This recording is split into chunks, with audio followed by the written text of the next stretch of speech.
Friends, आज हम ये SSC CPU का 2019 का पेपर करेंगे। चलिए आप स्क्रीन पर देख सकते हैं। इसके 4 पार्ट हो गया, रीजनिंग, मैथ्स, जीके और इंग्लिश। तो हम इसका मैथ्स पार्ट ही करेंगे। जैसा कि आप स्क्रीन पर देख सकते हैं कि ये भी इसका मैथ्स पार्ट है, यहाँ से शुरू होता है। इसका पहला क्वेश्चन है इसका ये बड़ा करके दिखा रहा हूँ आपको।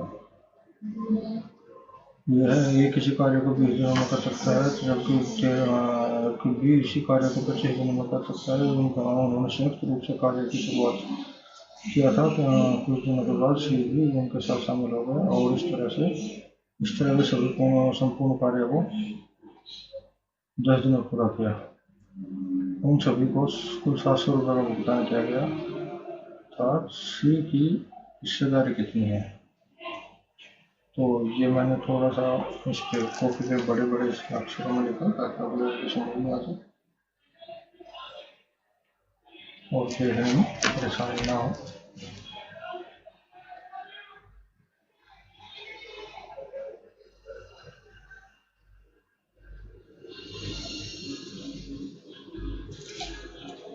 तो जैसा कि आप इसमें देख सकते हैं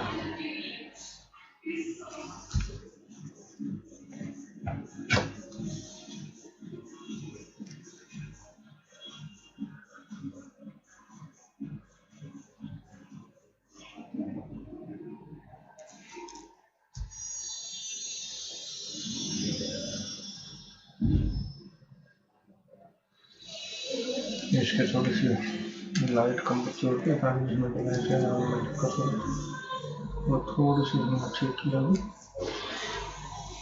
तो क्वेश्चन को करते हैं अभी। ये है, किसी कार्य को 20 दिनों में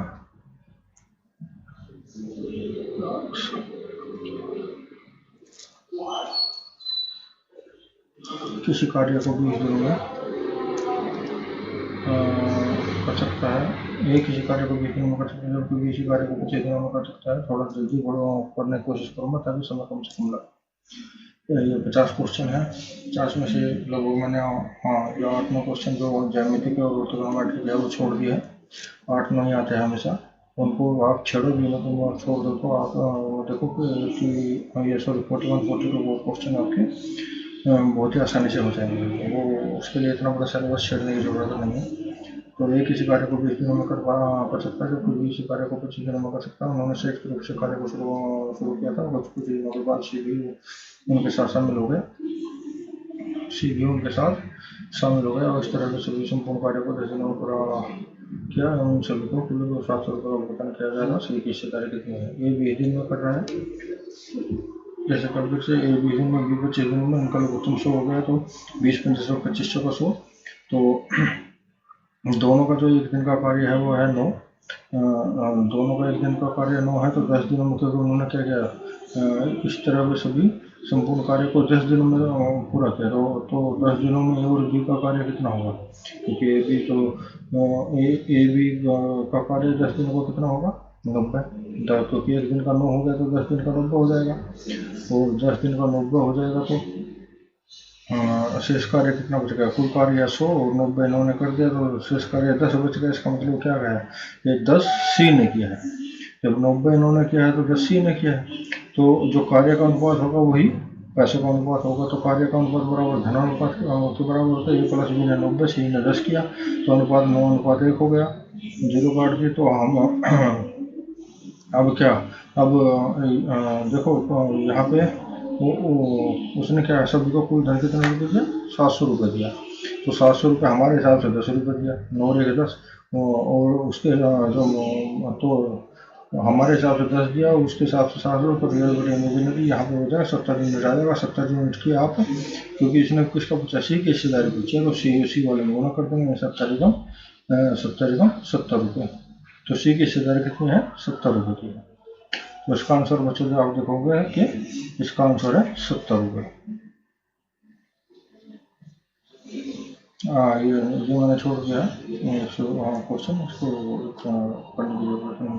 मतलब इन क्वेश्चनों में क्या है कि बहुत बड़ा सिलेबस चलना पड़ता है, इसलिए इनमें छोड़ने में ही भलाई है। इनकी जगह आप इंग्लिश ज़्यादा बेटर कर पाओ तो अच्छा है, रीजनिंग में ज़्यादा टाइम दो, क्योंकि किसी भी एक पार्ट को 100% करने की कोशिश मत करो, आप नहीं कर पाओगे 100%, आप उसमें उलझ के रह जाओगे और दूसरे पार्ट का जो सरल क्वेश्चन है आप उनको छोड़ दोगे, उनको गवा दोगे आप। तो ये किसी भी पार्ट के को 100% करने की कोशिश मत करो, उसके जो सरल चीज़ें हैं वो उसमें से निकालो, और चारों पार्ट के अगर आपने सरल चीज़ें निकाल ली तो आपका नंबर डेफिनेटली आ जाएगा। और अगर आप 100% करने की कोशिश करोगे तो आपका नंबर नहीं आएगा, क्योंकि एग्जामिनर की जो डिमांड है वो चाहता है कि स्टूडेंट जो हो चारों पार्ट्स की नॉलेज हो। ये नहीं है कि आप एकदम 100% किया है और एक को छोड़ दिया। इंग्लिश मस्ट तो मस्ट, आप ऐसा नहीं कर सकते कि इंग्लिश को छोड़ दिया और मैथ के 50 क्वेश्चन कर दिया, ऐसा नहीं कर सकते आप। इससे हो सकता है प्री क्लियर हो जाए, लेकिन मैथ का आपको प्री क्लियर हो जाए, लेकिन मैन का आप देखोगे कि वो सारा जो पेपर है वो इंग्लिश का ही है, सारा पेपर इंग्लिश का ही है। तो इसलिए आप मैं यही सलाह देना चाहूँगा कि मैथ्स के 41-42 क्वेश्चन बहुत है, और ये सारे के सारे आप देखोगे कि बिना ज्यामिति के, बिना ट्रिग्नोमेट्री के, बिना किसी चीज़ को छेड़े आ जाए। 104 नंबर क्वेश्चन देखते हैं। 104 नंबर है, ए कार बी को 10% पर नुकसान पर बेचता है। यदि बी से 54,000 रुपये में बेचता है और 20% का मुनाफा कमाता है तो कार का क्रय मूल्य क्या होगा। यही सेम क्वेश्चन याद होती है। तो देखते हैं, देखो 10% को 1/10 कहेंगे, और क्योंकि उसने क्या किया, नुकसान बी को, देखो ए कार बी को इतने नुकसान पर बेचता है। देखो बी का तो ये विक्रय मूल्य है, सॉरी ए का तो विक्रय मूल्य है, ए ने बी को बेचा, ए का तो विक्रय मूल्य है, लेकिन बी का क्रय मूल्य है। ए का क्रय मूल्य कुछ है, ए ने बी को बेचा, ये बी का ए का विक्रय मूल्य है, लेकिन बी का क्रय मूल्य है। बी ने सी को बेच दिया, ये बी का विक्रय मूल्य होगा और सी का क्रय मूल्य होगा। मैंने 3 पार्टी आपको बेसिक में जाके देखोगे मेरे उसमें, तो आपको दिखाई देगा कि मैंने जहाँ 3 पार्टियों का के सवाल है लाभ हानि में, वो मैंने बताए हुए, स्पष्टली बताए हुए। तो अब यहाँ से करेंगे 10% का, उसने क्या किया, बेचते समय 10% का मुनाफा करेंगे, 10% को 1/10 कहेंगे, और जो सॉरी मुनाफा नुकसान, क्योंकि नुकसान हानि हुई है तो 9/10, यानी उसका पहला जो उसका वो था, ए का क्रय मूल्य 10 था, उसने एक के नुकसान पे 9 रुपये में बेच दिया बी को, ये बी का विक्रय मूल्य होगा। अब बी ने क्या किया कि इसे 20% मुनाफा कमाता है, बी 20% मुनाफा कमाता है, बी ने इसको सी को बेच दिया, तो कितने पे 20% मुनाफा, 20% को कहेंगे 1/5, क्योंकि क्या हुआ, लाभ कमाया उसने, तो लाभ 6/5, तो 9 का 6/5 करेंगे हम, तो 9 का 6/5 हो जाएगा 54/5। अच्छा, अब हमारे हिसाब से जो सी का जो क्रय मूल्य है, ये बी का विक्रय मूल्य है और सी का क्रय मूल्य, जो सी का क्रय मूल्य है, बी ने से 54, ये 5,40,000 सॉरी 5,40,000 रुपये में बेचता है, तो 5,40,000 में बेचा था, और हमारे हिसाब से वो इसको इतने रुपये में बेचता है। तो रियल बटे इमेजिनरी करोगे तो ये क्या हो जाएगा, 5 ऊपर चल जाएगा, 54 नीचे रह जाएगा, 54 से 54 कट जाएगा, और ये आ जाएगा हमारा 50,000 यूनिट इसका ये आएगा। और ये इस यूनिट के हम जो क्या पूछा है, ए का क्रय मूल्य क्या है, जो हमने माना था उसमें गुना कर देंगे, तो 50,000 के जब इसमें गुना करोगे 5 लाख रुपये जो होगा ए का क्रय मूल्य। इस तरह से हम इसका आंसर निकाल लेंगे, आप देखोगे कि इसका 5 लाख रुपये इसका आंसर है। अगला क्वेश्चन देखेंगे बच्चों, ये नेक्स्ट क्वेश्चन है, ये ग्राफ के क्वेश्चन है, बहुत सिंपल होते हैं, बहुत इनसे इजी क्वेश्चन नहीं होते। ग्राफ के क्वेश्चन को कभी भी मत छोड़ने की कोशिश करना। ग्राफ के क्वेश्चन ज़्यादा से ज़्यादा कोशिश करो कि इनको ज़्यादा से ज़्यादा अटैम्प्ट किया जाए, बिल्कुल भी मत छोड़ो इनको, बहुत सरल होते हैं ये। जैसे मैं अब ये दिखाऊंगा कि ये है दिया गया दंडारे का 200 के वर्षों 2000 और 2001 के दौरान एक प्रकाशन कंपनी की 6 शाखों द्वारा पुस्तकों की बिक्री जो हजार में है दर्शाता है, 2000 और 2001 में। ये जो है जैसे इसने बताया है कि ये जो हल्का हल्का जो डार्क है वो 2000 का है, और जो डार्क है जो तो वो जो है यानी हल्का जो काला है, हल्का काला वो 2000 है, और जो गाढ़ा काला है वो 2000 है। अच्छा जी, तो इसमें क्या है कि पुस्तकों की बिक्री दर्शाते हैं ये। तो ये B1 B2 B3 B4 अच्छा है पुस्तकों की बिक्री की 1000 में। अब ये कह रहा है, पहला क्वेश्चन है इसका कि जैसे आप देख सकते हैं कि दिए गए धन आरेख में दोनों वर्षों को मिलाकर शाखों B1 B3 और B5 की कुल बिक्री है। B1 B3 और B5 की कुल बिक्री है। अब आप देखोगे कि B1 में B1 की कुल बिक्री 80 105 दोनों को जोड़ देंगे, B3 की 95 110 को जोड़ देंगे, और B5 के 75 95 कुल दोनों में कुल पूछिए उसने 2000 में और 2001 में, तो तीनों को अलग अलग जोड़ देंगे, उसमें कुल बिक्री पूछिए तो जोड़ देंगे। आप देखो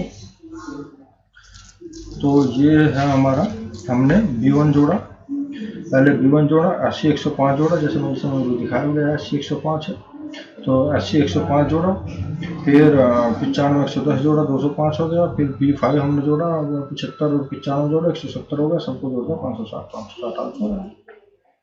इतने सिंपल क्वेश्चन आप मतलब इसमें ये एसएससी ग्राफ के क्वेश्चन बड़े सिंपल देता है। अच्छा, दिए गए धन आरेख में दोनों वर्षों को मिलाकर शाखा B1 B3 B5 की कुल बिक्री जो कि हमने निकाला अभी 560 है, और B2 B4 और B6 की कुल बिक्री का संगत अनुपात क्या है। एक तो हमने निकाल लिया, एक का 560 है और दूसरे का अब निकाल लेंगे। अब B2 B4 और B6, तो अब देखो यहाँ पे ये हमने निकाल लिया था, ये 560 आ गया था हमारा, अब इनको निकालेंगे। ये B2 को जब जोड़ोगे तो 140 आएगा, B2 को जोड़ने का मतलब ये है कि B2 में 75 और 65 को जब जोड़ोगे, और B4 में जब 85 95 को जोड़ देंगे, और B6 में 70 80 को जोड़ देंगे, तो ये इस तरह आ जाएगा, और इनका दोनों का जोड़ोगे 470 आ जाएगा अनुपात। तो 0 से 0 काट देंगे, 56 अनुपात 47 इनका अनुपात हो जाएगा। कितना सिंपल क्वेश्चन। आप देखो कि 56 अनुपात, इसका आंसर है 56 अनुपात 47। अच्छा जी, दिए गए धन आरेख में वर्ष 2000 और 2001 में सभी शाखाओं की कुल बिक्री का अनुपात है। सभी शाखाओं की कुल बिक्री का अनुपात, यानी कि 2000 2001 दोनों को अलग अलग जोड़ देंगे। अब 2000 वाले कौन से हैं, हल्के डार्क वाले, और 2001 वाले गहरे काले वाले हैं, तो इनको 80 75 95 85 75 70 को अलग जोड़ लेंगे, और इनको अलग जोड़ देंगे। तो ये देखो आप 2000 में 2000 वाले ये है 80 75 95 85 75 70, इनका 480 आ गया। 2000 वाले 105 65 110 95 95 80, इनका 550 आ गया, और 480 और 550 जीरो काट दिया, 48 अनुपात 55 आ गया आंसर। सिंपल क्वेश्चन, 48 अनुपात 55, सिंपल सा, कुछ नहीं है, सिर्फ जोड़ हो गई, जोड़ दो, सिर्फ जोड़। अगला क्वेश्चन करते हैं 109 क्वेश्चन पे 108 को छोड़ देते हैं। ये त्रिकोणमिति का है, त्रिकोणमिति का, इसको छोड़ देते हैं। 110 पे चलते हैं, 109 पे चलते हैं। एक कक्षा में 16 लड़कों का औसत वजन इतने किलोग्राम है, शेष 10 लड़कों का औसत वजन इतने किलोग्राम है, कक्षा के सभी लड़कों का औसत वजन कितना है। इसका देखते बच्चों, देखो यहाँ पे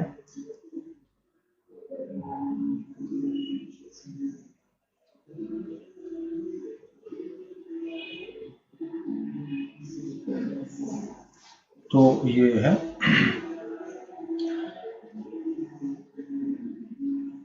16 लड़कों का वजन 10.25 है, 10 लड़कों का वजन इतना है, तो कक्षा के सभी लड़कों का वजन कितना है। 16 का इतना है, 10 का इतना है, तो कुल का कितना होगा। देखो नियम कहता है, नियम अनुसार क्या होना चाहिए, नियम अनुसार नियम कहता है कि या तो इसमें जब इतना है तो इसमें भी इतना ही होगा, तो यहाँ पे क्या आएगा, तभी तो अगर इसको यहाँ रखोगे तो ये भी इतना ही होना चाहिए, ये भी इतना ही होना चाहिए, ये भी इतना। अगर इसको यहाँ रखोगे तो ये भी इतना, ये भी इतना, ये भी इतना। मतलब देखो इसको हम ऐसे करेंगे, इसको रियल में क्या है, मैं बार बार डिफाइन करने की कोशिश करता हूँ, इसमें ये डिफाइन होने में थोड़ी सी इसमें दिक्कत बनती है, लेकिन देखो हम औसत का मतलब होता है बराबर करना चाहिए, ये इससे कितना ज़्यादा है, जो कम वाला है हम क्या करेंगे, हम मान के चलेंगे कि ये जो कम वाला है यहाँ पे भी यही है, ठीक है, कम वाले को लेके चलेंगे, यानी यहाँ पे भी 40.75 होना चाहिए 16 का, और यहाँ पे भी सॉरी 45.75, यहाँ पे भी 45.75 होना चाहिए, और यहाँ पे भी 45.75 होना चाहिए। ये कहता है औसत के सभी बराबर हो, या तो 75.75 सभी जगह हो, या 60.25 सभी जगह। अब अगर 60.25 करना है तो इसमें ये क्या होगा, इसमें और जोड़ने पड़ेंगे, तो और कितने जोड़ने पड़ेंगे, वो इसमें से जोड़ने पड़ेंगे। तो हमें क्या है, हम छोटे को लेते हैं, क्योंकि जोड़ने के लिए लाएंगे कहाँ से, जोड़ने के लिए अलग से थोड़ी लाएंगे, हमें क्या करता है कि छोटे को लेते हैं, छोटे को लेने में क्या होगा, ये कितना ज़्यादा है, देखो अगर यहाँ पे क्वेश्चन ने तो ये दिया है, और हाँ होना ये नियम अनुसार चाहिए, तो ये इससे इतना ज़्यादा है, 60 में से इसको घटा देंगे, जो आएगा वो ज़्यादा है, वो 1 का है, उसकी 16 में गुना करेंगे तो 16 का आ जाएगा, तो ये क्या हो जाएगा, ये जब इसमें से घटा देंगे तो ये क्या हो जाएगा, ये हो जाएगा, जब इसमें से घटा देंगे इसको और 16 की गुना कर देंगे तो ये जो है ये हो जाएगा, बराबर हो जाएगा, ये हम ये पहले से इतना है, और वो जो इसमें से निकाला है उसको हम, ये भी ये इतना होना चाहिए, इसको हम इसमें जोड़ देंगे, जो इसमें से निकाला है हमने उसको हम इसमें जोड़ देंगे, वो सब हो जाएगा। तो करते हैं इसको, देखो कितना होगा, देखो मैंने क्या किया, वही 45.75 में से 60.25 जो था, वो जो ज़्यादा था उसमें से 45.75 घटाया और उसकी 16 की गुना कर दिया, ठीक है, ये निकला था, उसमें मैंने कितना जोड़ा, इतने में, जो इतने में इसको जोड़ा, तो और बटे कितना होना चाहिए, 26 का होना चाहिए, क्योंकि 26 औसत है, तो 26 का होना चाहिए, क्योंकि आप देखोगे कि यहाँ पे बटे में कितना है, ये बटे में देखोगे कि आप 26 है, यहाँ बटे में कितना है 26 है, तो ये बटे 26 होना है, होगा, यानी 16 की गुना हो गए 16 का निकल जाएगा, और फिर उसको 26 से भाग देंगे, फिर यहाँ पे 26 का निकलेगा, तो इस तरह हम इसका ये हो जाएगा 45.75 जमा जो ज़्यादा है उसको में से घटा के 16 की जो उसकी जो 16 गुना करते हैं, फिर 26 से भाग देंगे, तो आप देखोगे कि जब इसको सोल्व करोगे 54.67 इसका आंसर आ जाएगा।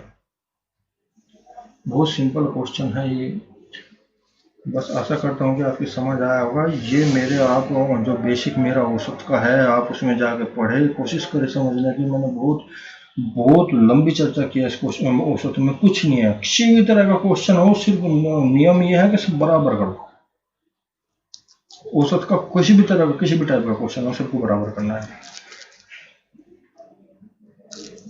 अच्छा, आंसर कितना है, 54.67 आया इसका, 54.67, यानी देखो ये हमने 2 8 16 हो गया, ये 13 दूनी 26 हो गया, 2 से काट दिए दोनों, और इसमें से इसको घटा के 14.50 आ गया, 14.50 के 8 में गुना करके बटे 13 कर दिया हमने, तो इसकी इसमें गुना करेंगे 116 आ जाएगा, 116 बटे 13, और 116 को 13 से भाग देंगे तो 8.92 आ जाएगा, और 45.75 को 8.92 जोड़ेंगे 54.67 आएगा।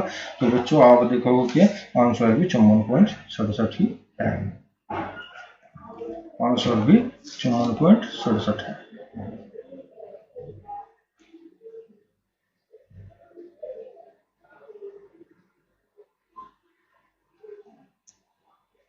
नेक्स्ट क्वेश्चन है ये वाला 110 क्वेश्चन है ये, तो का मान बराबर है, ये बोर्ड मास है, बोर्ड मास लगा दो यहाँ पे, तो ये तो सिंपल सी बात आप कर ही लोगे, इसका 101 आंसर आएगा, 101 आंसर आएगा, ये देखो आंसर 101 है।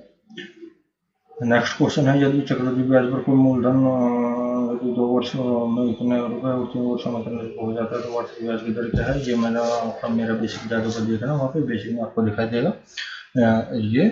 तो जब 2 वर्षों का अंतर 1 वर्ष हो तो पहले वाले को मूलधन मान लेते हैं, और जो उनका अंतर होगा वो साधारण ब्याज हो जाता है। तो मूलधन होगा अगर गुणा समय बटे 100, अंतर कितना है, समय मतलब 1 वर्ष हो जाएगा, तो मूलधन गुणा दर गुणा समय बटे 100 बराबर 140 हो जाएगा, और R बराबर 10% यहाँ से निकल जाएगी। तो ये क्वेश्चन बहुत सरल था, ये मेरे बेसिक में की वीडियो में भी आप जाके देख सकते हो कि ऐसा क्यों हुआ। तो नेक्स्ट क्वेश्चन है, ये सीमा ने एक मोबाइल फ़ोन खरीदा और देखो इसका आंसर भी 10% है। नेक्स्ट क्वेश्चन, सीमा ने मोबाइल फ़ोन खरीदा, तो सीमा ये क्वेश्चन है, सीमा ने एक मोबाइल फ़ोन खरीदा और उस पर उसे 20% की छूट मिली। अगर उसे 25% की छूट मिली होती तो वह अतिरिक्त 1000 रुपये बचा सकती थी। उसने मोबाइल फ़ोन के लिए कितना भुगतान किया, तो 20% छूट मिली, 20% का मतलब 1/5 छूट मिलने पर मैंने कहा था, मैं मेरे बेसिक में देखो जाके वहाँ पे मैंने बताया हुआ है कि जब भी छूट मिलेगी तो क्या होगा, अंकित मूल्य पर छूट मिलने पर हमें तो विक्रय मूल्य आता है। तो 20% का मतलब है कि 1/5, यानी उसका जो अंकित मूल्य 5 है और छूट 1 की मिली तो कितना होगा, विक्रय मूल्य 4 हो गया। तो अंकित मूल्य 5 है तो विक्रय मूल्य कितना होगा, 4 हो गया। तो फिर कह रहा है कि 20% की छूट मिली, अगर उसे 25% की छूट मिली होती तो अंकित मूल्य पे हम 25% को कहेंगे हम 1/4, 25% को कहेंगे 1/4, छूट मिलने के हो जाएगा छूट मतलब हानि, यानी 3/4, यानी 5 का अगर हम 3/4 करेंगे तो क्या ये आ जाएगा, यानी विक्रय मूल्य वैसे तो ये है, लेकिन अगर वो 25% की 20% के देने के बजाय 25% की छूट देता तो ये होता।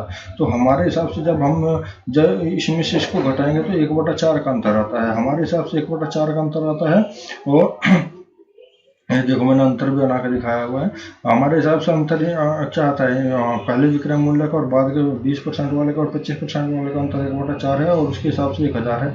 तो रियल बटे इमेजिनरी, तो 4 ऊपर चला जाएगा, तो ये 4000 यूनिट आ जाएगा, सॉरी रुपये नहीं है, ये यूनिट है, इतने यूनिट आता है, इतने यूनिट आ जाएगा। तो क्या पूछ रहा है, उसने मोबाइल फ़ोन के लिए कितना भुगतान किया, तो भुगतान किया यानी विक्रय मूल्य क्या है, तो विक्रय मूल्य मतलब 4000 के हम जो माना था, हमने 4 माना हुआ था, तो 4000 की 4 में करेंगे 16000 रुपये, इसका आंसर आ जाएगा। तो आप देखोगे कि आंसर इसका 16000 रुपये आया हुआ है। अगला क्वेश्चन 113 नंबर है। 113 नंबर बोडोमॉस का ही है, इसको खुद कर लेना, 411 इसका आंसर है। ये मैंने किया हुआ भी है, लेकिन इसमें ज़्यादा टाइम मैं नहीं लगाऊंगा क्योंकि छोटे छोटे क्वेश्चन है, इनको खुद कर लेना। पहले ब्रैकेट खोल लेंगे और फिर अगला क्वेश्चन फिर ग्राफ का है। 2 क्वेश्चन है, ये 113 छोड़ दे, 14, 15 ये छोड़ दो उनको, ये हो गए। फिर 116 पे आ गए। 116 में आप देखोगे ग्राफ है, ग्राफ में कह रहा है कि ये निम्न ग्राफ, ये निम्न ग्राफ 2004 से 2009 की अवधि के दौरान उत्पाद ए और बी के हजारों में उत्पादों को दर्शाता है। 2004 की अवधि के भी हजारों में, दूसरा ग्राफ उन उत्पादों को की बिक्री दर्शाता है। देखो ये दर्शाता है कुल उत्पाद कुल को, ये दर्शाता है बिक्री को, ये दर्शाता है बिक्री। और बिक्री में भी क्या दर्शाता है, प्रतिशत, बिक्री प्रतिशत को दर्शाता है, प्रतिशत बिक्री को दर्शाता है। ठीक है, ये समझना बहुत जरूरी है। अगर आप इस चीज को नहीं समझोगे तो फिर घूमते रहोगे। ये कुल उत्पाद को दर्शाता है, ये बिक्री प्रतिशत को दर्शाता है। कुल उत्पाद में से इतने प्रतिशत बिक्री हुई। तो अब हम इसको करेंगे। इसने बताया हुआ है उत्पाद ए का निशान ये है, उत्पाद बी का निशान ये है, और ए की प्रतिशत बिक्री का निशान ये है, बी की प्रतिशत बिक्री का निशान ये है। इसने बताया हुआ भी है। इसमें ये एक चीज और ध्यान देने की, अक्सर इस चीज में कंफ्यूज हो जाते हैं। जैसे कि ये देखो, इस लाइन का ध्यान रखना। जब हम यहाँ पे देखेंगे कि 2004 का जो मार्क है वो इसकी पिछली तरफ है, 2005 पिछली तरफ है, तो सबके पिछली तरफ ही है। 2009 का ये है।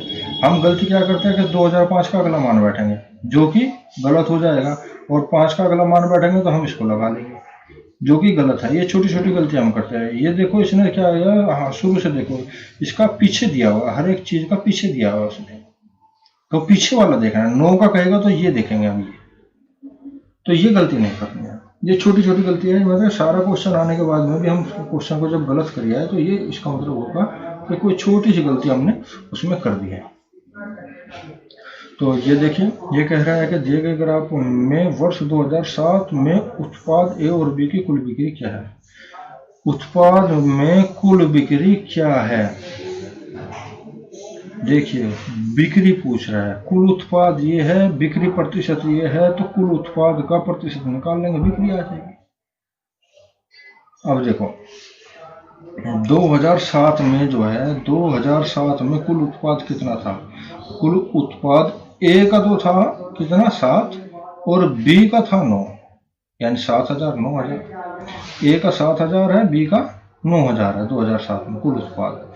और यहाँ पे 2007 का जो प्रतिशत है, ए का 75 है प्रतिशत है और बी का 56% है। तो सेम ऐसे ही करेंगे, यहाँ पे मैंने किया हुआ है।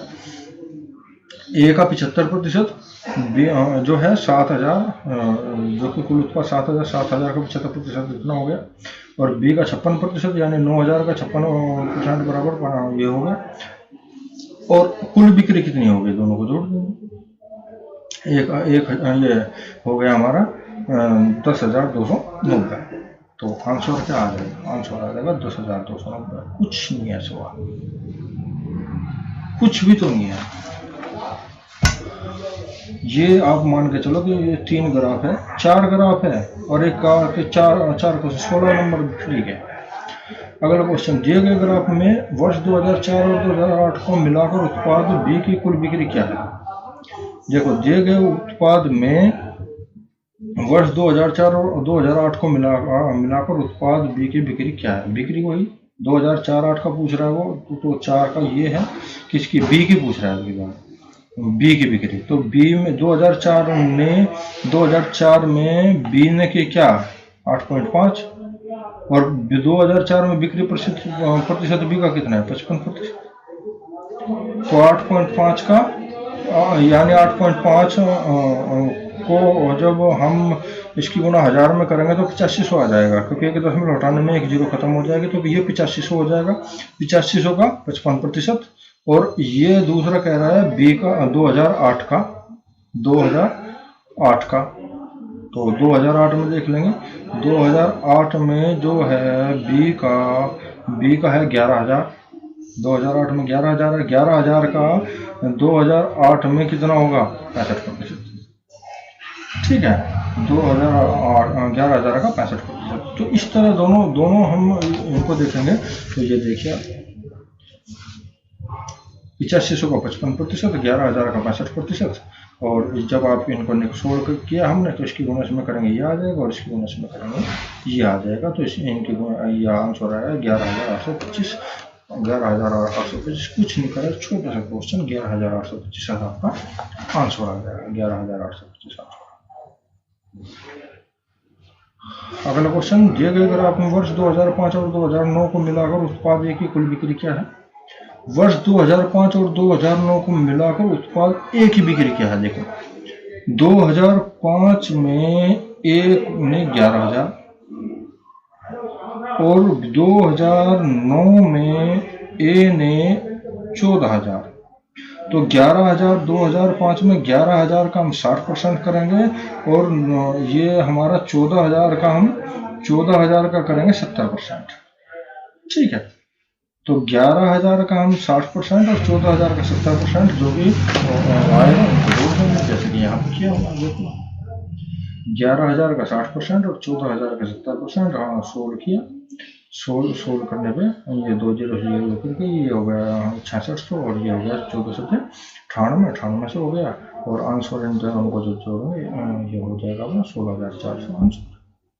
कुछ नहीं है क्वेश्चन में, परसेंट और जो बताओ क्या है। सारे के सारे क्वेश्चन सेम इसी तरह के थे और आंसर आप देखोगे तो बड़ी सरलता से हमारा ये आ जाएगा 16400 आंसर।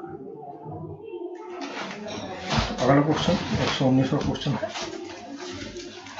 यदि ए प्लस बी 8 है तो ए बी माइनस 12 है तो ए की क्यूब प्लस के बी की क्यूब ए की क्यूब प्लस के बी की क्यूब क्या होगा।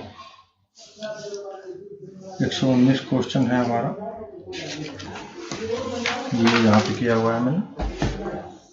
देखो ए प्लस बी इतना हो गया, ए बी इतना हो गया, और तो ए की क्यूब प्लस के बी की क्यूब क्या होगा। तो फर्स्ट मेथड तो ये है कि इसका क्या करेंगे, ए प्लस बी का होल स्क्वायर का सूत्र होता है क्योंकि A square plus B square plus 2ab, तो इसका जैसे ए बी का मान यहाँ रख देंगे और ए प्लस बी का यहाँ रख देंगे और ए बी का यहाँ रख देंगे, तो इस तरह ए स्क्वायर प्लस बी स्क्वायर 88 आ जाएगा। और ये 88 आ गया तो अब सूत्र लगा लेंगे ए क्यूब प्लस के बी की क्यूब का, और ए की क्यूब प्लस के बी की क्यूब का जो सूत्र होता है वो होता है कोष्टक ए प्लस बी कोष्टक बंद, एक दूसरा कोष्टक शुरू, A square plus B square minus के ए बी कोष्टक बंद। ये बेसिक है, आपको अगर तैयारी करनी है तो ये तो सूत्र याद करने ही होंगे, तो इसमें डायरेक्ट मान रखते चले जाएंगे।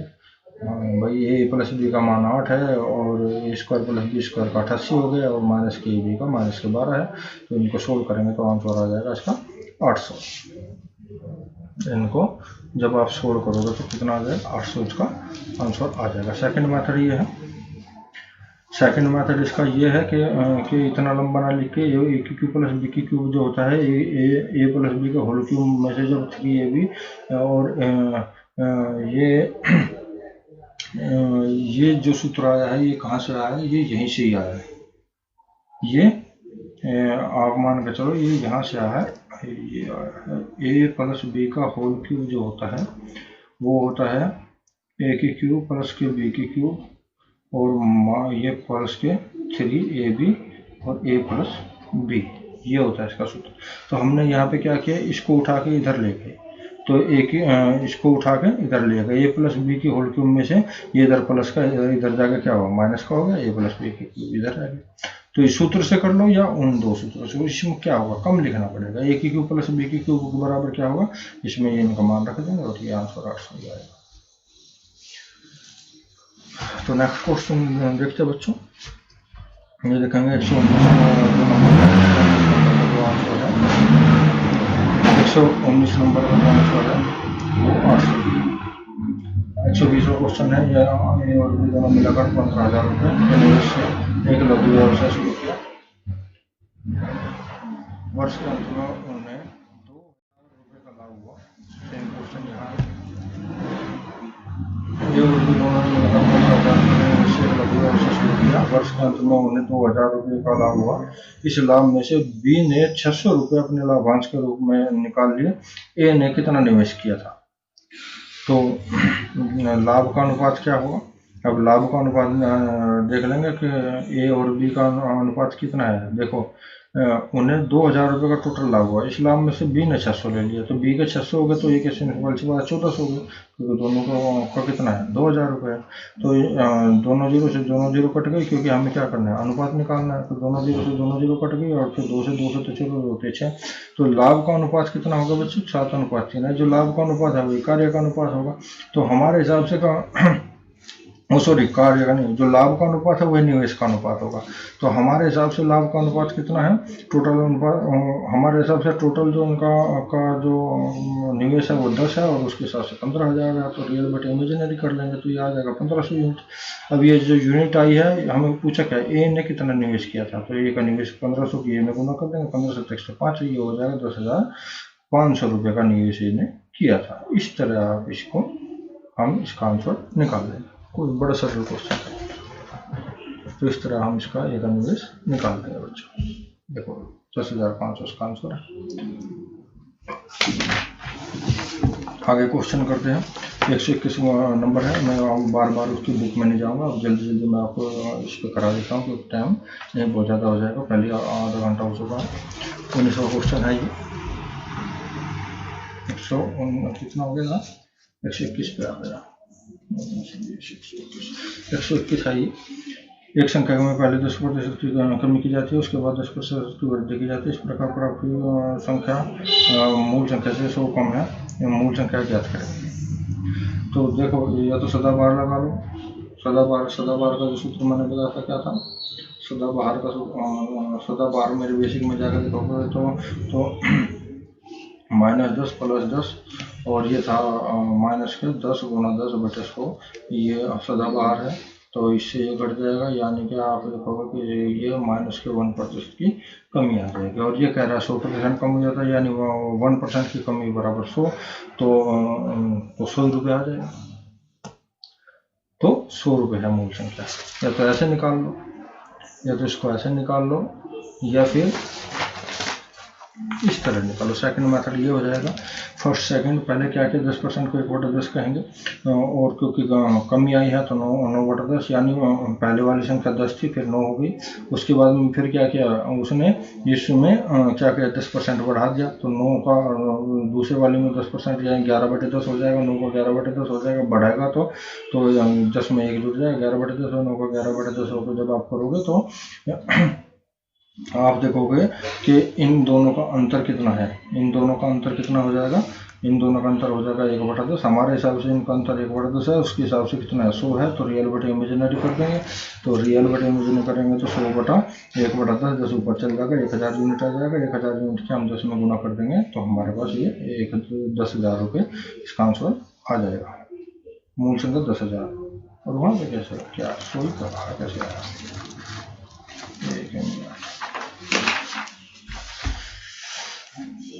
इस प्रकार प्राप्त संख्या मूल संख्या से 100% करो, या 1% बराबर है 100 के। 100 कम है,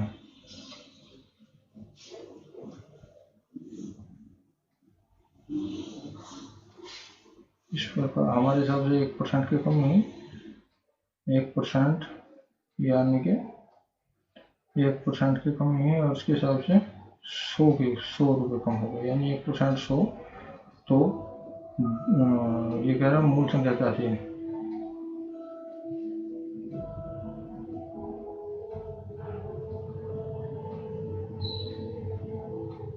मूल संख्या। तो इसको मतलब वैसे तो 10% की कमी, इसको ऐसे ना करके आप इसको ध्यान दो, 1% वैसे 100 हो गया तो उसी से करो, इससे मत करो आप इसको, इसमें कंफ्यूजन हो जाएगा। ऐसे 1% 100 के बराबर ही हो गया तो 10% हुआ 10,000, तो थोड़ा तो लग सकता है तो नहीं, सॉरी थोड़ा भी लग सकता है यार, ये वाला मतलब ठीक है, वो वाला ठीक है नहीं। अगला क्वेश्चन देखते हैं। इसका आंसर देखा है 121 का आंसर वही 10,000 है, 121 का आंसर 10,000 है, 10,000। 1 मीटर लंबाई के एक घन को 10 सेंटीमीटर लंबाई वाले समान छोटे घनों में काट दिया जाता है, ऐसे कितने छोटे घन प्राप्त किए जाएंगे। देखो एक तो बड़े घन का बेटे छोटा घन, बड़े घन का आयतन में को जो छोटे घन का आयतन से भाग देंगे तो उसकी क्या हो जाएगा कि घनों की संख्या आ जाएगी। तो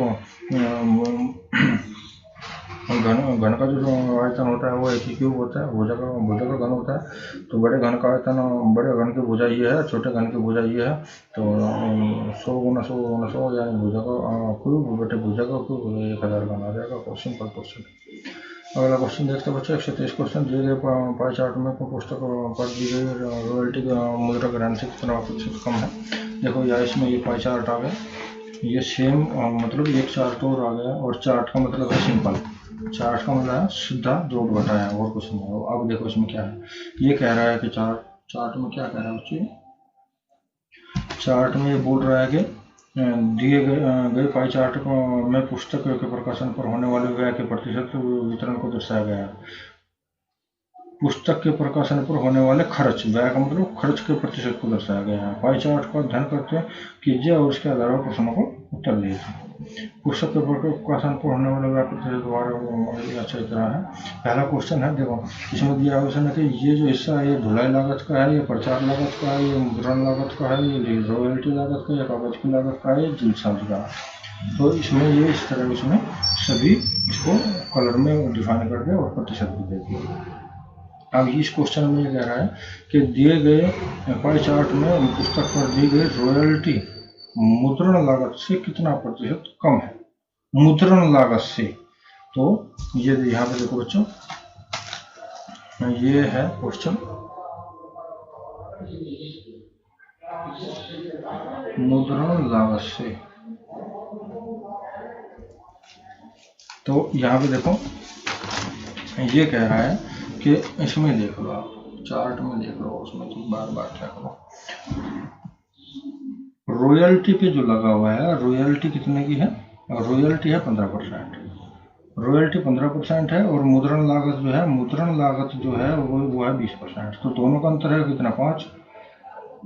इस परसेंटेज को भूल जाओ, ये कंफ्यूज करने के लिए दिया हुआ है। मतलब आप ये मान के चलो पाई चार्ट है ये, लेकिन अगर वो इसको उसने यहाँ दे दिया परसेंटेज, यहाँ पे बता दिया हमें कि प्रतिशत है, तो यहाँ पे प्रतिशत लगाने की उसे कोई जरूरत नहीं है। यहाँ पे प्रतिशत लगाने का मतलब है वो हमें कंफ्यूज करना चाह रहा है, ठीक है। तो आपकी लड़के क्या करेंगे, इसका सिर्फ 5% आंसर ढूंढेंगे, 5 मिलेगा।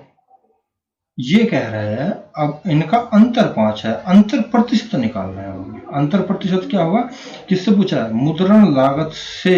ये चीज ध्यान रखना, मुद्रण लागत से का मतलब जो से है वो नीचे जाएगा, जो से है वो नीचे जाएगा, यानी कि 5 / मुद्रण लागत कितनी है, 20 × 100।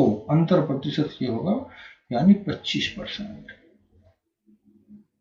ठीक है बच्चों, ये अंतर आया है इन दोनों का। अंतर प्रतिशत जब निकालोगे तो से क्या है, जो से है वो नीचे जाएगा, यानी मुद्रण लागत से वाला 5 अंतर बटे से × 100, ये इसका प्रतिशत है।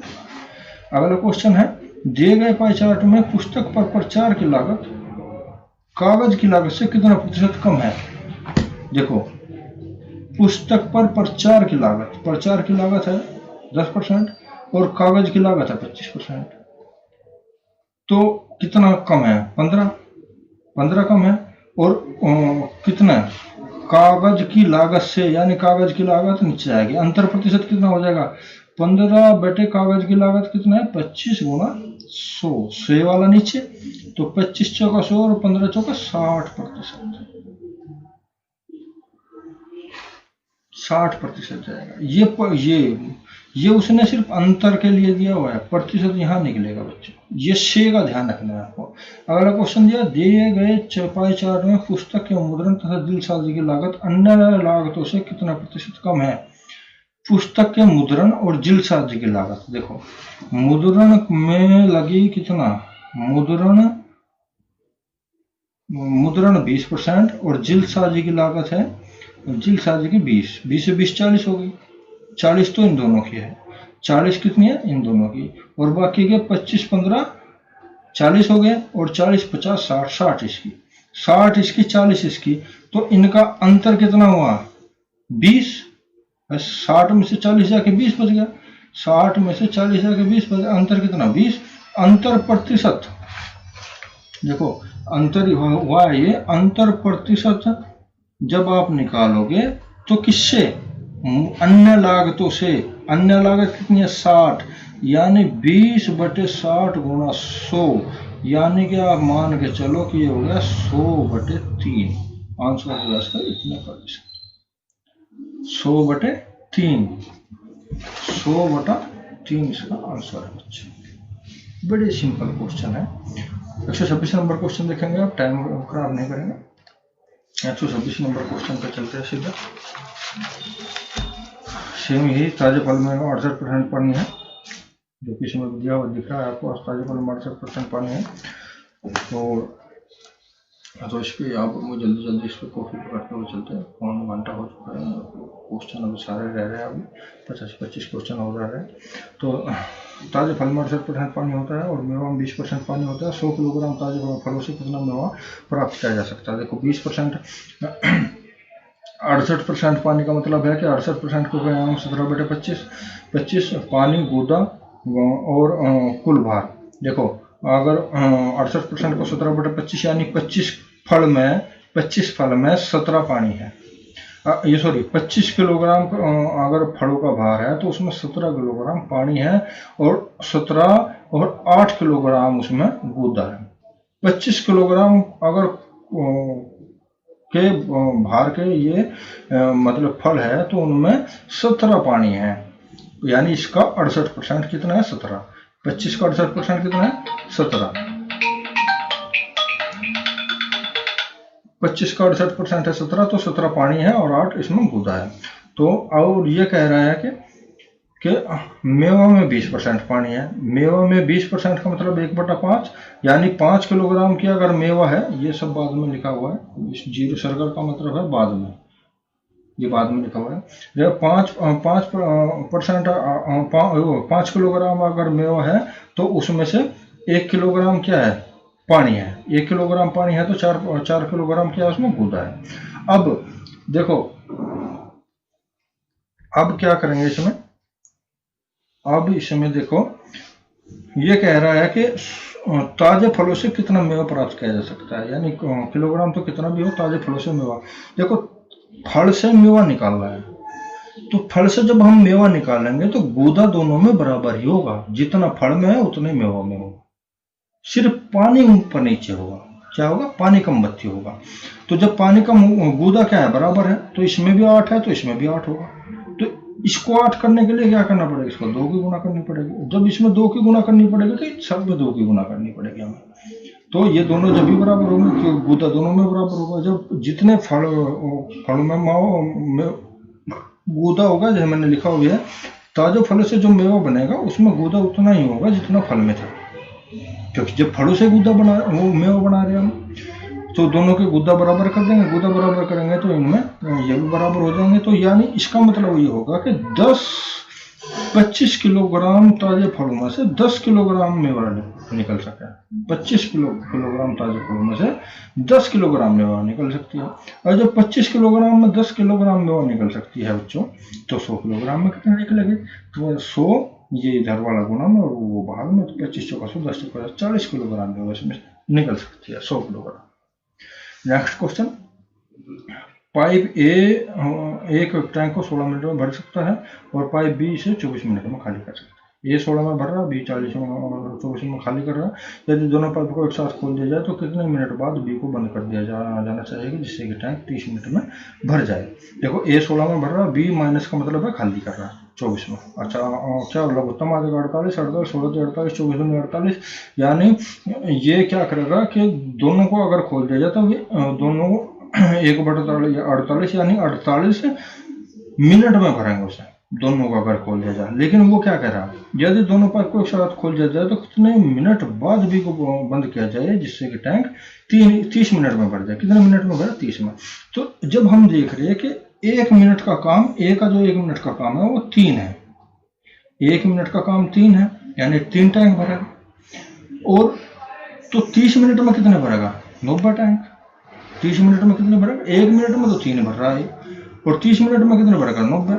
और जबकि कुल काम है 48 ही, तो 90 में से जब 48 गए तो 42 टैंक ये उसमें ज्यादा भरे, यानी कि 42 टैंक ज्यादा भरने थे उसे। लेकिन 42 ये फिर इसका मतलब क्या है, यानी 42 जो है वो बी ने खाली कर दी। 42 टैंकों के बराबर जो पानी था वो, इसका मतलब बी ने खाली कर दिया। तो बी का काम कितना होगा, 42 टैंक। जबकि बी 1 मिनट में तो भर रहा है, वो 1 मिनट में खाली कर रहा है 2 टैंक कितना पानी। और तो जब 2 टैंक कितना पानी खाली कर रहा है 1 मिनट में, तो 42 टैंक कितना पानी खाली करेगा, 2 टैंक कितना पानी खाली कर रहा है 1 मिनट में, तो 42 टैंक कितना खाली करेगा, 42/2 यानी 21 मिनट में। यानी 21 मिनट के बाद में हम क्या करेंगे, मतलब बी ने मतलब 21 ही मिनट पानी, यानी बी जो है 21 मिनट खुल रहा है, उसके बाद हमने बी बंद कर दिया। इसका जो आंसर है वो 21 मिनट है। तो आशा करता हूँ बच्चे समझ आया होगा। अगला नेक्स्ट क्वेश्चन करते हैं। नेक्स्ट क्वेश्चन है ये, कार की गति प्रत्येक 1 घंटे के बाद 2 किलोमीटर प्रति घंटा बढ़ जाती है। यदि पहले 1 घंटे में तय की गई दूरी 35 किलोमीटर थी तो 12 घंटों में तय की गई दूरी कितनी थी।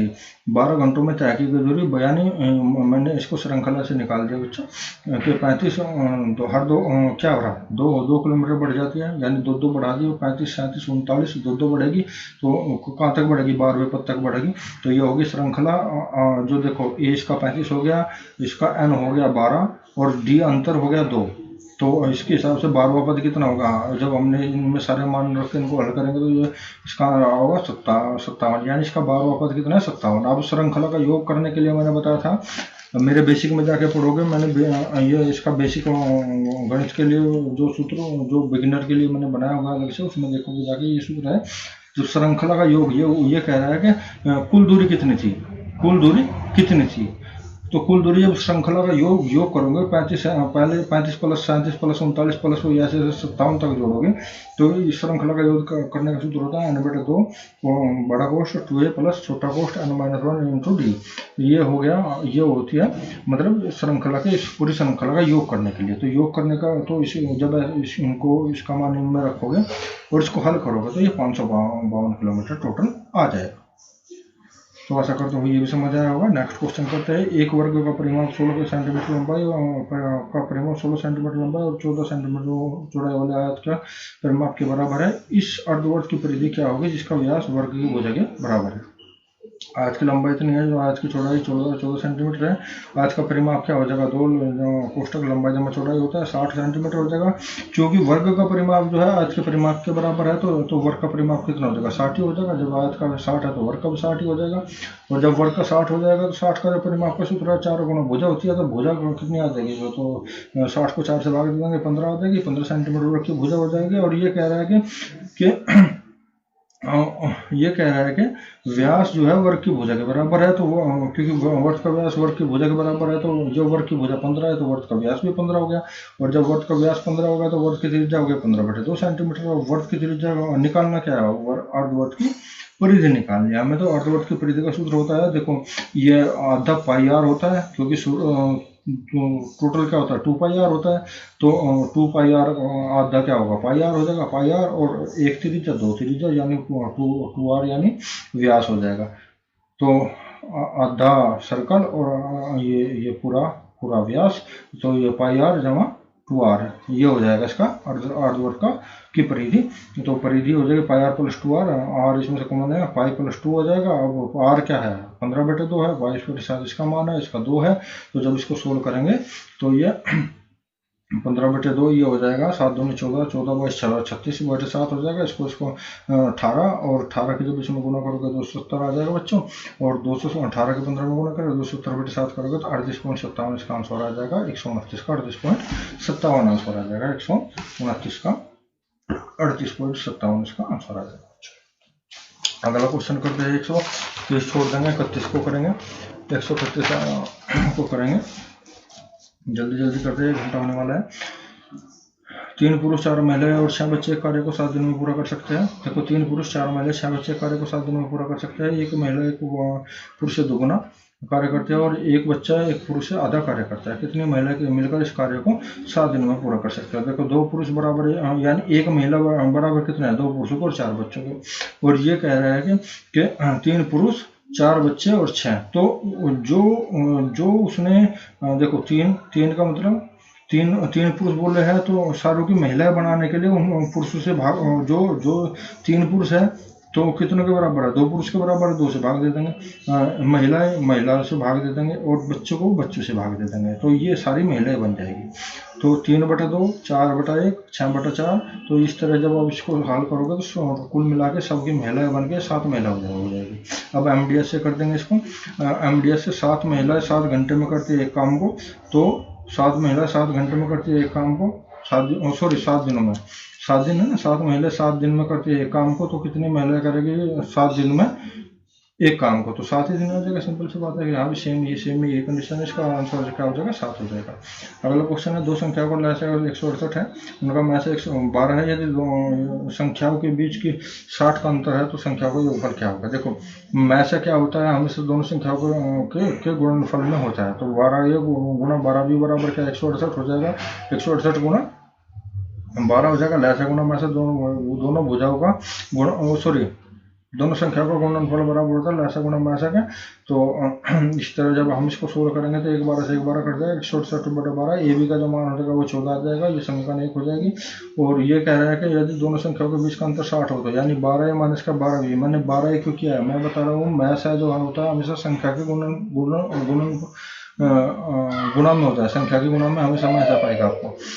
तो 12 a माइनस के 12 b बराबर 60 हो जाएगा, तो a माइनस के b बराबर 5 हो जाएगा। ये दूसरी समीकरण हो गया। देखो इन दोनों संख्या का गुणनफल 14 होना चाहिए और अंतर 5 होना चाहिए। तो देखो कि 7 दूनी 14, यानी एक संख्या 7 मान लो तो दूसरी को 2 मान लो, तो 7 दूनी 14 और 5 7 में से 2 जाएगा, 5 बच जाएगी। तो संख्या क्या हो जाएगी, ए भी हो जाएगी। ये ज़्यादा लंबी चौड़ी बात सोचने की नहीं है, सीधा सोल्यूशन कर दो। 7 दूनी 14 होता है, ये डायरेक्ट दिमाग में आ जाएगा वहाँ पे। तो 7 और 2, तो संख्या क्या हो जाएगी, 12 7 84 और 12 दूनी 24, और दोनों की संख्या का योग क्या हो जाएगा, 12 7 84 12 दूनी 24। क्योंकि मैं से हमेशा ऐसा से बड़ा होता है, तो इसलिए क्या होगा, ये हो जाएगा। अगर बड़ी संख्या भी ज्ञात करनी हो तो जो मैसा की जिसमें गुणा होगी वो संख्या बड़ी होगी। 12 ये 4 4 8 और 8 और 2 10, यानी इन दोनों का योग 108 हो जाएगा। आशा कर तो समझ आया होगा, थोड़ा जल्दी है। तो अब आगे एक क्वेश्चन कर दे बच्चों। जब पूर्णांक अनुपात को 7 से विभाजित किया जाता है तो तब शेषफल 3 प्राप्त होता है। यदि 5 अंक को 7 से विभाजित किया जाता है तो शेषफल क्या होगा। देखो ये जो सूत्र होता है, भाज्य बराबर भाजक गुणा भागफल जमा शेषफल का सूत्र, ये सूत्र होता है। तो यानी n बराबर क्या है, 7 से विभाजित किया जाता है, यानी भाज्य, ये तो n है, हमें भाज्य का पता है पूर्णांक जो है, और इसका 7 से विभाजित भाजक का पता है, लेकिन भागफल का नहीं पता, शेषफल का 3 पता है। तो यानी ये जो संख्या ये तो पूर्ण रूप से कट गई, ये जो है ये पूर्ण रूप से, ये क्या है, भाज्य गुणा भागफल है, ये इस पे पहाड़ा चल चुका है, ये खत्म हो गया, शेषफल है। अब शेषफल में ये कह रहा है कि 5 अंक, जब 5 अंक यहाँ होगा तो 5 अंक यहाँ होगा, तो 5 अंक की ये तो पूर्ण रूप से कट ही रहा है, जो इसकी 5 की गुणा होगी वो शेषफल में होगी, तो ये शेषफल में 15 हो जाएगा, 15 हो जाएगा। अब आप देखोगे कि 15 हो जाएगा शेषफल में। शेषफल को, इस शेषफल को जब हम 7 से भाग देंगे, किससे, 7 से भाग देंगे तो एक आएगा। इस चीज़ को समझने की कोशिश करना, ये थोड़ा कॉम्प्लिकेटेड सा है, लेकिन कुछ नहीं है। देखो अगर किसी संख्या को हम भाग दे रहे हैं, या सोच के चलो, मैं आपको दिखाता हूँ कि हम क्यों ना 18 को अगर हम 3 से भाग दें, सॉरी 18 को नहीं, 17 को 3 से भाग दें, तो 3 पंजे 15, 15 और 2 शेष बच जाएगा। अब मैं कहूँ कि 3 इसको 17 पंजे 85 को भाग 3 से, अगर हम 17 पंजे 85 को 3 से भाग दें, तो देखो 85 को भाग देने का मतलब है कि मैंने 17 की गुणा इसमें किया है, तो शेषफल में ही 17 की गुणा करके, या तो मैं 17 दूनी 34, 17 दूनी 34, 34 को भाग दे दो 2 से 3 से, तो 3 निकम 3 और 4, 3 निकम 3, एक शेषफल आएगा यहाँ। देखो अगर मैं 17 दूनी 17 की गुणा मैंने इसमें 17 को भाग दिया है, अगर मैंने 5 17 पंजे 5 की गुणा 17 में की है, तो और मैं 5 की गुणा 2 में भी कर दूँ, यानी 10 को अगर मैं 3 से भाग दूंगा तो 3 3 9, एक ही शेषफल आएगा। शेषफल कितना आएगा, एक ही। तो इसमें 17, इसमें 5 की गुणा की मैंने, तो इसमें यहाँ भी वही आएगा। देखो 3 से 3 दूनी 6, 3 दूनी 6, 2 8 25, 3 8 24। देखो यानी कि आप इसको 85 को भाग देने के बजाय 5 की जिसकी गुणा, जो गुणा आपने इसमें किया है उसी की गुणा शेषफल में करके शेषफल को भाग दे दो, वो छोटा रहेगा और जल्दी शेषफल निकलेगा। वही इसमें प्रोसीजर मैंने इसमें किया है। तो आगे क्वेश्चन करते हैं। लकड़ी के बेलन के वक्रपृष्ठ को 20 रुपये प्रति वर्ग मीटर की दर से पॉलिश करने की कुल लागत क्या होगी यदि इसका व्यास 40 सेंटीमीटर और ऊंचाई 7 मीटर है। लकड़ी के बेलन के वक्र पृष्ठ को 20 रुपये प्रति वर्ग मीटर की दर से 20 रुपये प्रति वर्ग मीटर की दर से पॉलिश करने की कुल लागत क्या होगी यदि इसका व्यास 40 सेंटीमीटर और ऊंचाई 7 सेंटीमीटर है। बेलन का वक्र पृष्ठ जो होता है ये होता है, आर दे दिया, ऐसे दे दिया उसने, और यहाँ से इसका निकाल लेंगे। ये इसका क्या आ जाएगा, इसका जो वक्र पृष्ठ से इसका वक्र पृष्ठ आ जाएगा। और जब 20 रुपये प्रति वर्ग मीटर का, ये सेंटीमीटर में आएगा, सेंटीमीटर स्क्वायर में आएगा तो मीटर स्क्वायर में इसको निकाल लेंगे वर्ग मीटर में, तो 1 वर्ग मीटर का ये है तो इतने वर्ग मीटर का कितना होगा, तो इसमें से दुगुना करके इसके ये खर्च निकल जाएगा बच्चों। 136 का आंसर है। 136 देखें, दिए गए एक्स रेखा बिंदु से एक द्वितीय वर्त हमेशा ही खींचा जा सकता है, तो एक्स के सामने यानी कम से कम एक वर्त को खींचने के लिए 3 बिंदु होने चाहिए। 3 बिंदु के बिना अगर 2 होगी तो सिर्फ सीधी रेखा खींची जा सकती है, वर्त नहीं खींचा जा सकता। अगर हमारे पास 3 बिंदु हो गए तो फिर क्या होगा, वर्त ही खींचेगा। ये एक सूत्र है 137। इस सूत्र में का जो सॉरी ये सवाल है 137, इसको का अगर हम ज़्यादा लंबे में जाएंगे तो ये दिखाऊंगा कि ये a की क्यूब माइनस के b की क्यूब बटे a स्क्वायर प्लस के ए बी और प्लस के बी स्क्वायर का सूत्र बनना है। इतना लंबा चौड़ा इसका कैलकुलेट करेंगे या उसमें जाएंगे तो ज़्यादा टाइम समय लगेगा। इसका सीधा डायरेक्ट ये है कि इनके बीच में जो निशान है वो उसे घटाया या जोड़ का वो कर देते हैं। 72 में से 39 जाएगा, जो बचेगा वो आंसर आ जाएगा। ये डायरेक्ट मेथड है इसका। इसको करोगे इसमें टाइम लगेगा। सीधा जो भी इनके बीच में ऊपर जो भी निशान है उसी को घटा दिया जाएगा तो ये इसका आंसर आ जाएगा। ये मैं बेसिक में बताऊंगा, इसमें बेसिक को कराऊंगा जब। तो अगला क्वेश्चन है 138 ये है कि साधारण ब्याज के प्रतिवर्ष किस दर पर 12.5 वर्षों में कोई धन दुगुना होगा।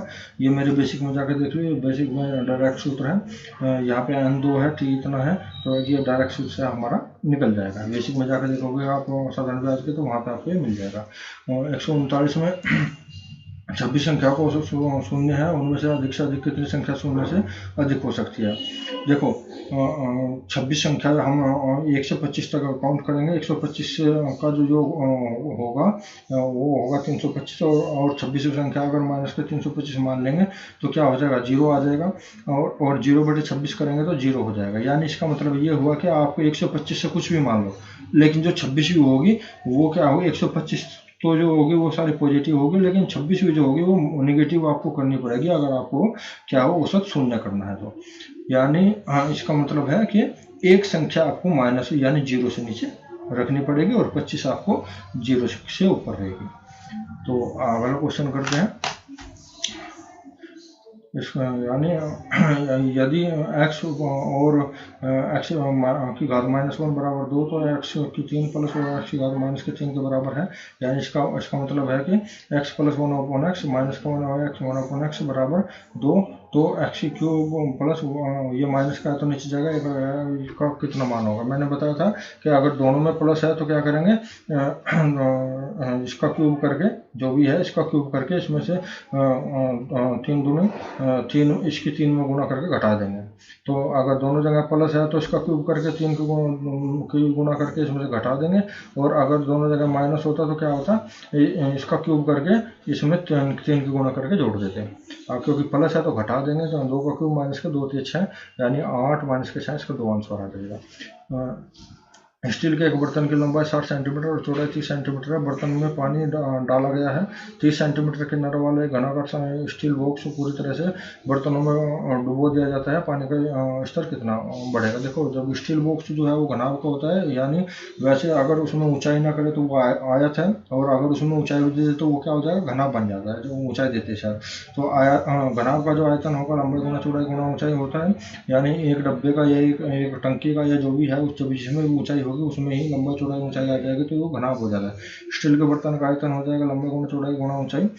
और घन का आयतन जो होता है भुजा का क्यूब होता है वो इसका हो जाएगा, क्योंकि भुजा की जो उसने दिया 30 सेंटीमीटर, घन का आयतन होता है ये हो जाएगा 30 का घन 3 × 27 और इसके आगे 3 0 रख देंगे, 27,000 सेंटीमीटर स्क्वायर हो जाएगा इसका। यानी इसका जो घनाभ है जो हम पानी में डुबोएंगे, जिस घनाभ को हम पानी में डुबोएंगे उसका जो आयतन होगा वो ये हो जाएगा। और जो पानी ऊपर उठेगा, टंकी का जो पानी ऊपर उठेगा तो लंबाई चौड़ाई तो सेम होती है, ऊंचाई जी कितनी ऊंचा उठेगा वो h निकालने है मतलब कितना ऊंचा उठा, पानी का स्तर कितना बढ़ेगा, यानी h पानी का h कितनी होगा।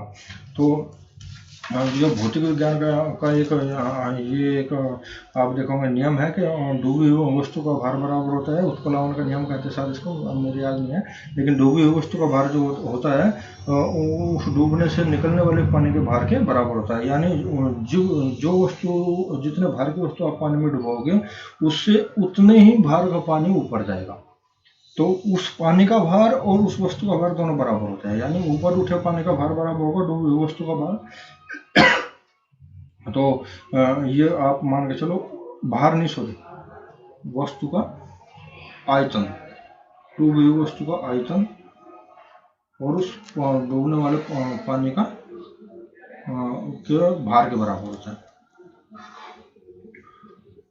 डूबने से निकलने वाले पानी के भार के बराबर होता है डूबी हुई वस्तु का आयतन, और सॉरी, उसके डूबने से निकले पानी के उसके डूबने से उठे पानी के आयतन के बराबर, उठे पानी के आयतन के बराबर होता है। डूबी वस्तु का आयतन बराबर होगा डूबने से उठने वाले पानी का आयतन के बराबर होता है। और यह भी होता है कि जो जिस भार की आप वस्तु डुबाओगे उससे जो पानी बाहर निकलेगा वो उसी के भार के बराबर होगा। तो इससे निकाल लेंगे कि 60 गुणा 30 गुणा एच बराबर होगा 27,000 के। तो यहाँ से एच निकाल लेंगे इसको सोल्व करके, तो ये एच बराबर 15 सेंटीमीटर इसका आ जाएगा। तो एक आयताकार डिब्बे की आंतरिक चौड़ाई 20 सेंटीमीटर है। इस डिब्बे को दोबारा इस प्रकार बनाया गया कि उसकी लंबाई 30% घट गई, परंतु चौड़ाई 20% कम हो गई और क्षेत्रफल में 100 वर्ग सेंटीमीटर की वृद्धि हो गई। डिब्बे का नया क्षेत्रफल क्या है? देखो क्या हुआ कि आरंभिक चौड़ाई क्या है, 20 सेंटीमीटर है। अच्छा, डिब्बे को दोबारा इस प्रकार बनाया गया कि इसकी जो है लंबाई 30% बढ़ गई। लंबाई 30% बढ़ गई। 30% को कहेंगे 3/10, और यानी उसकी जो लंबाई चौड़ाई क्षेत्रफल लिख लिया हमने, लंबाई चौड़ाई क्षेत्रफल लिख लिया। उसकी यानी पहले जो लंबाई थी वो 10 थी, फिर 3 बढ़ने के बाद में 13 हुई बाद में। अच्छा, फिर ये कह रहा है, दूसरे वाले का कह रहा है परंतु चौड़ाई 20% कम हो गई। चौड़ाई क्या थी पहले 5 थी, 20% 1/5, चौड़ाई क्या थी पहले 5 थी, फिर 20% बढ़ने के बाद में 4 घटने के बाद में 20% कम हो गई। तो कम होने के बाद में कितनी रह गई? 4 रह गई। 20% मतलब ये 4 रह गई। तो ये 4 रह गई। तो अब क्षेत्रफल निकालेंगे। पहले का जो क्षेत्रफल 10×50 है और बाद का जो क्षेत्रफल 5352 है। अंतर कितना है? 2 का है हमारे हिसाब से, 2 का अंतर है, उसके हिसाब से 100 का अंतर है। तो रियल बटे इमेजिनरी कर दे, 50 यूनिट हो गया। तो 50 यूनिट की जब हम डिब्बे का नया क्षेत्रफल क्या है, नया क्षेत्रफल कितना है? इतना है। इसकी गुणा करोगे तो 2600 वर्ग सेंटीमीटर का नया क्षेत्रफल आ जाएगा।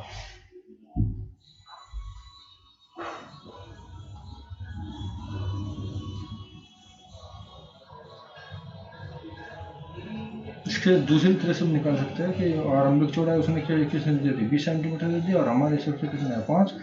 तो यहाँ से 4 यूनिट आ जाएगा। ठीक है, 4 तो 16, 20 और 16 आ जाएगा। लेकिन उससे फिर लंबाई का कैसे पता चलेगा? लंबाई नहीं निकल पाएगी, इसलिए इससे नहीं निकालेंगे। ये कंफ्यूज करने के लिए दिया हुआ, क्योंकि चौड़ाई दे दी, सॉरी, हाँ, लंबाई चौड़ाई दोनों आ जाएगी। इससे भी निकाल सकते हैं, क्योंकि आरंभिक 5 चौक 4 चौक 16 हो जाएगी, 4 चौक 16, और ये हो जाएगा 4 13 चौक 52। मतलब इससे भी निकाल सकते हैं, इससे भी हम निकाल देंगे और इससे भी निकाल देंगे। 2 मेथड से निकाल सकते हैं, आप करके देख लेना इस चीज़ को। 2600 का आंसर आ जाएगा 142 का।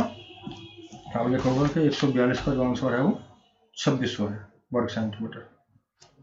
अच्छा, अगला क्वेश्चन 143 है। ए 40 रुपये प्रति घंटा कमाई करता है और 12 घंटे कार्य करता है। बी 60 रुपये प्रति घंटा कमाई करता है और 10 घंटे कार्य करता है। उनकी प्रतिदिन मजदूरी की अनुपात क्या है? ए बी, देखो कमाई 40-60 कर रहे हैं और जो कार्य प्रतिदिन है वो 12, तो कमा कितना लेंगे? 40 गुणा 12 इतने और 60 गुणा 10 इतने, तो 0 से 0 कट जाएगी। 12 जो कट जाएगी 12 4 इनका अनुपात हो जाएगा। सिंपल सा क्वेश्चन है। चलो अगला क्वेश्चन करते हैं। अगला क्वेश्चन है, एक लड़का अपनी गति को अपनी मूल गति का 9/5 गुना कर देता है। इससे वह अपने स्कूल सामान्य समय से 30 मिनट पहले पहुंच जाता है। उसे सामान्य कितना समय लगेगा? सूत्र इसका यह वास्तविक समय बराबर क्या है? अंश गुना समय बटा अंश का अंतर। ये बेसिक में आपको दिखाई देगा, मेरे बेसिक में जाकर पढ़ोगे तो। इसका सूत्र ये है, तो इसमें रखेंगे तो 67.50 मिनट इसका सोल्व करने पर आ जाएगा। दूसरा मेथड इसका यह है कि पहले की गति बाद की गति, गति का जो अनुपात है 5:9 है, तो समय का अनुपात क्या हो जाएगा, उल्टा हो जाएगा, 9:5 हो जाएगा। तो ये कह रहा है कि 30 मिनट पहले पहुंचा, हमारे हिसाब से कितने मिनट पहले पहुंचा है, हमारे हिसाब से पहुंचा 4 मिनट पहले, तो रियल बटे इमेजिनरी हो जाएगा, तो यूनिट 15/2 यूनिट आ जाएगा। तो ये पहले वाले पूछ रहा है, तो पहले वाले क्या पूछ रहा है, समय पूछ रहा है, तो समय 9 की 15/2 में गुना करोगे तो यही आ जाएगा। तो सेकंड मेथड इसका ये है 145 यदि एक्स स्क्वायर माइनस के 4x प्लस ए बराबर 0 के मूल के बराबर है, तो ए बराबर क्या होगा। देखो मूल के बराबर का सूत्र इसका मैंने बेसिक ही बता दिया, द्विघात समीकरण की वजह से ये गिने चुने कुछ को सूत्र बनता है जो बार बार एग्जाम में आते हैं। जो ए एक्स स्क्वायर प्लस के बी एक्स प्लस के सी है द्विघात समीकरण होती है, इसके इनमें से सूत्र बनता है मूलों का योग होगा माइनस के बी अपॉन ए, तो ये माइनस के बी अपॉन ए और माइनस का सी अपॉन ए, ये सॉरी सी अपॉन ए, मूलों का योग होगा माइनस का बी अपॉन है, मूलों का गुणनफल सी अपॉन ए हो जाएगा, सी ए होगा। और विवेक्तर या मूल यदि बराबर है तो बी स्क्वायर माइनस का 4ac बराबर 0 होता है। और समीकरण अगर हमें बनाने होता है एक्स स्क्वायर का कोष्टक मूलों का योग का गुना एक्स होता है और मूलों का गुणनफल बराबर 0, ये इसका सूत्र होता है। और एक ये सूत्र होता है, ये गिने चुने के सूत्र होते हैं जिनमें से क्वेश्चन आते हैं। अब ये पूछ रहा है कि बराबर के लिए क्या मैंने होता है, बी स्क्वायर माइनस का 4ac होना चाहिए, बी हमारा इसमें दे दिया, तो उसने बी क्या हो जाएगा, इसके हिसाब से जो समीकरण इसने दी है एक्स स्क्वायर माइनस का 4x प्लस ए, इसको जो समीकरण से कंपेयर करेंगे तो ए का मान 1 आ जाएगा, बी का मान माइनस का 4 आ जाएगा, सी का मान ए आ जाएगा, और इसको इसमें रख देंगे तो ए बराबर 4 यहाँ पे आंसर इसका आ जाएगा। यहाँ पे रखोगे जब इसमें ये इन मानों को इसमें रखोगे तो ये इसका आ जाएगा, ए बराबर 4 आ जाएगा। 145 हो गया। 146वां क्वेश्चन है यह है, यदि प्रत्येक बाल्टी की धारिता इतने लीटर है तो पानी की 12 बाल्टियां एक टैंक को भरती है, इसी टैंक को भरने के लिए कितनी बाल्टियों की आवश्यकता पड़ेगी यदि प्रत्येक बाल्टी की धारिता 9 लीटर है। अच्छा देखो, इतनी गुणा 12 आयतन हो जाएगा, पानी का आयतन हो जाएगा, उसे 9 से भाग दे देंगे तो ये बाल्टी आ जाएगी। पहले पानी का आयतन निकाल लेंगे, कितना पानी है, इतने गुणा 12 पानी का आयतन हो जाएगा, उसे 9 से भाग देंगे तो बाल्टी आ जाएगी। दो संख्या को गुणनफल इतने हैं और उनका मैस है इतना, संख्या को ऐसे कितने जोड़े बना दे सकते हैं। मैंने बताया था मैस हमेशा संख्या के गुणा में होता है। अगर संख्या ए भी मान ले तो अगर संख्याएं जो है ए भी मान ले तो 13 गुणा ए होगा और 13 गुणा सॉरी संख्या है नहीं, संख्या क्या होगी इसे नहीं मानते, संख्या तो ये गुणनफल में होगा, संख्या क्या होगी 13 है और 13 भी हो जाएगी, तो बराबर संख्या गुणनफल बराबर होता है ये हो जाएगा जो कुछ नहीं दिया 6760, और ये भी बराबर कितना हो जाएगा 6760 बटे 13 गुणा 13, इसको काटेंगे बराबर 40 हो जाएगा। ये भी क्या है 40, जो इसके लगभग 40 के फैक्टर करेंगे तो 2 गुणा 2 गुणा 2 गुणा 5 होता है, यानी इसके ये 2 के फैक्टर अलग निकालेंगे 5, यानी 8 गुणा 5 और 40 गुणा 1, ये लगभग 2 संभावित जोड़े इसके हो जाएंगे। नेक्स्ट 149 सवाल है, एक व्यक्ति 2000 रुपये की खरीदारी पर दी जाने वाली 30% छूट के साथ अथवा 2 कर्मी को छूट देने के बीच निर्णय नहीं कर पाते, दोनों प्रकार की छूटों के बीच अंतर कितना है। देखो 30% का मतलब होता है 3/10। फर्स्ट में क्या करता है वो 3/10, क्योंकि छूट देता है, छूट का मतलब है 10 में से 3 घटाएंगे 7/10 हो जाएगा, यानी 2000 का 7/10 1400 की छूट होगी यहाँ पे।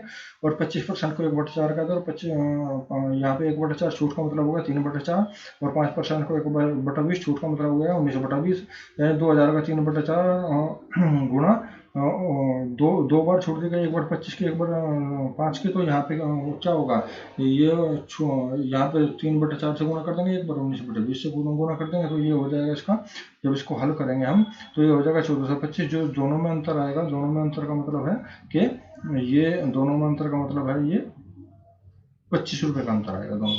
ठीक है बच्चों, छूट के बीच कितना आएगा, ये 1400 में जब 1425 में अंतर कितना है, 25 रुपये का अंतर आएगा। अगला क्वेश्चन देखते हैं।